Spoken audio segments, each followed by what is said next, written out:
गया self help group of engineers. ये scheme एक आत्मनिर्भर स्कीम थी, उस टाइम बनाई गई थी ताकि हम एक ग्रुप कंसोर्शियम बनाएं।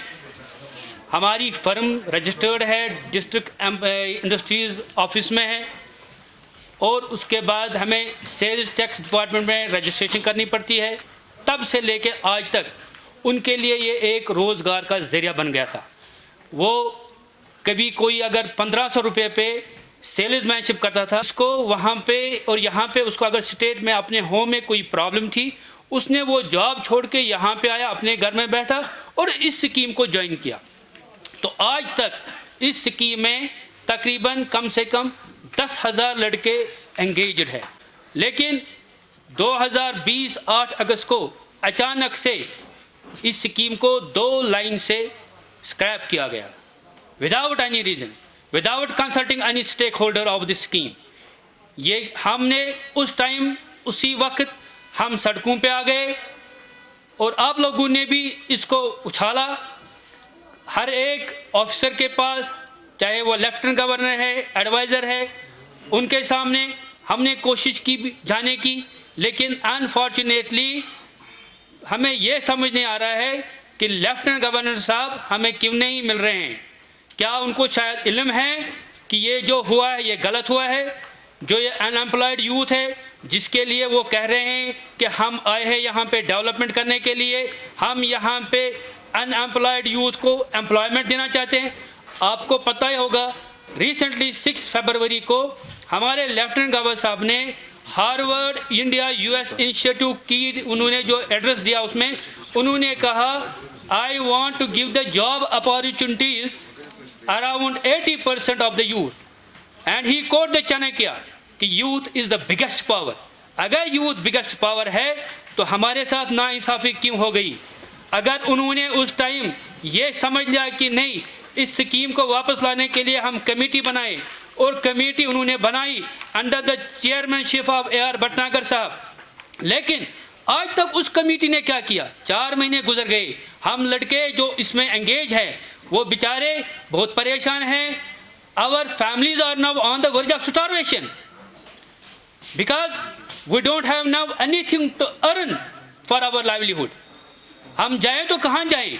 हम लेफ्टिनेंट गवर्नर साहब से हम अपने जो हमारे यहाँ पे प्राइम मिनिस्टर ऑफ इंडिया है, होम मिनिस्टर ऑफ इंडिया है, उनसे आपके माध्यम से अपील कर रहे हैं कि इस स्कीम को मेहरबानी करके आप as early as possible restore कीजिए before it is too late, क्योंकि ये यूथ इसमें इन्वॉल्व है।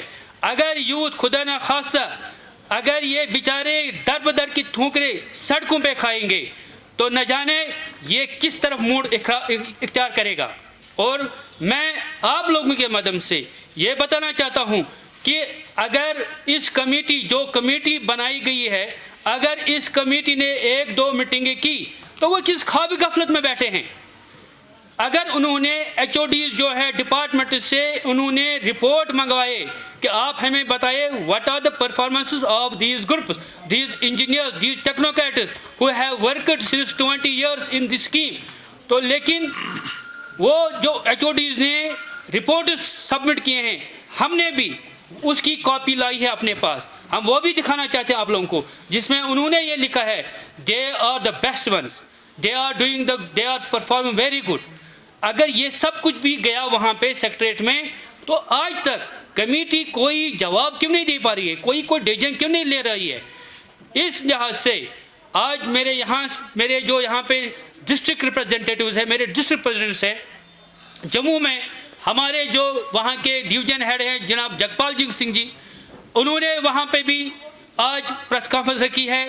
पता नहीं वो वहाँ पे हो जाए ना हो जाए, लेकिन हम आज आप लोगों के सामने गवर्नमेंट को ये खासकर prime minister of India, home minister of India, जनाब लेफ्टिनेंट गवर्नर साहब से, चीफ सेक्रेटरी साहब से, भटनागर साहब से, सारे एडवाइजर साहब से ये अपील कर रहे हैं।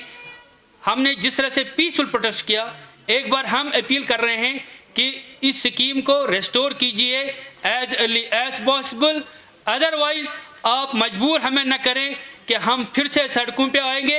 अगर with in a weeks time उन्होंने इस स्कीम को वापस रेस्टोर नहीं किया तो नेक्स्ट वीक से हमारी mass agitation across the Jammu and Kashmir start हो रही है और उसमें लड़के क्या करेंगे हम कुछ नहीं जानते हैं। उस वक्त उसका जो भी रिजल्ट आएगा उसकी सारी तर जिम्मेवारी इस वक्त की गवर्नमेंट पे होगी। है वो भटनागर साहब की क़यादत में बन गई थी। उस कमेटी ने 2 मीटिंगें की थी और तीसरी मीटिंग वो कह रहे थे जो हमारी फाइनल होगी। लेकिन अफसोस है, अलमिया यही है कि एक इस स्कीम की गाइडलाइंस को 8 साल लग गए बनाने में, लेकिन मिटाने में 2 वोट से इन्होंने चंद सेकंड्स में इसको बंद कर दिया। लेकिन इस कमेटी ने डिपार्टमेंट से रिपोर्ट मांगे थे और वो डिपार्टमेंट जो भी यहाँ पे चीफ इंजीनियर्स हैं, बाकी एचओडीज हैं, उन्होंने अपने रिपोर्ट सबमिट किए हैं। हमने अपने सोर्स से उनकी कॉपीज लाई हैं और वो रिपोर्ट्स वहाँ गई हैं। लेकिन वो कमेटी अभी इस पे तीसरा कोई जो मीटिंग उनको लेनी है उस पर वो कोई फैसला नहीं ले रहे हैं। इसीलिए ये अलमिया है कि ये इतना क्या बड़ा मसला है। अगर गवर्नमेंट कह रही है कि हम यूथ के लिए है, यहाँ पे अनएम्प्लॉयमेंट को ख़त्म करना चाहते हैं, एक स्कीम जो चल रही थी इसमें जो हज़ारों लड़के, हज़ारों नहीं आप समझे लाखों इसके साथ वाबस्ता हैं इस वक्त, तो उनको आप जब लोग वापस नहीं ला रहे हैं, वो स्कीम को वापस नहीं ला पा रहे हैं, तो नया आप लोग यहाँ पे क्या करेंगे। आप लोग बोल रहे हैं हमने इंडस्ट्रीज को लाया, क्या इंडस्ट्री चलेगी यहाँ पे आप मुझे बताएं। अगर आप इस स्कीम को वापस रेस्टोर नहीं कर पाएंगे, इंडस्ट्रीज क्या चलेगी। यहाँ आए दिन नए नए ऑर्डर निकालते हैं। सर यहाँ की यूथ के लिए ये स्कीम कितनी इंपॉर्टेंट है? This is the very important scheme for the unemployed engineers. मैं आपको ये भी कहना चाहता हूँ कि हमारी यहाँ पे इस वक्त जो अनएम्प्लॉयड बाकी जो यहाँ पे बाकी सेक्टर के अनएम्प्लॉयड यूथ है, they are going to join our agitation, क्योंकि उन्होंने ये महसूस किया है कि अगर इनके साथ ये होगा तो हमारे साथ क्या होगा, हमें कौन सा मुस्तकबिल है यहाँ पे। जब इनके पास एक स्कीम थी, हम तो जॉब नहीं मांग रहे थे, हमारे पास तो एक स्कीम थी, हम तो अपना काम कर रहे थे इस स्कीम के अंडर, हम कोई गवर्नमेंट से जॉब नहीं मांग रहे थे। जबकि इस वक्त अराउंड 11 लाख अनएम्प्लॉयमेंट है यहाँ पे इस वक्त, जो आज का 2015 में तो 6-7 लाख थे और इस वक्त तकरीबन 11 लाख यूथ का अनएम्प्लॉयमेंट यहाँ पे इशू है।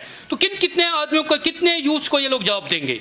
तो अगर ये स्कीम है इसको रिस्टोर करने में क्या हर्ज है। अगर इसमें कहीं लूप होल्स है, ठीक है, हमारे साथ बैठ के मीटिंग करें वो लोग, चाहे लेफ्टिनेंट गवर्नर साहब को करनी है, चीफ सेक्रेटरी साहब को करनी है, हमारे साथ बैठ के वो हमें कहें हमें इस स्कीम में कहीं कोई लूप होल लग रहा है, वो उसमें हम उसको रिकंसिडर कर सकते हैं। लेकिन स्कीम को बंद करना, 20 साल से हम इस स्कीम में जुड़े हैं, हम अपना खून देंगे लेकिन हम ये हक अपना वापस लेके रहेंगे। गवर्नमेंट ने हमें दिस इज इन गाइडलाइंस, आप वो चेक करें, कैबिनेट गाइड में लिखा है this is an alternative to the government job.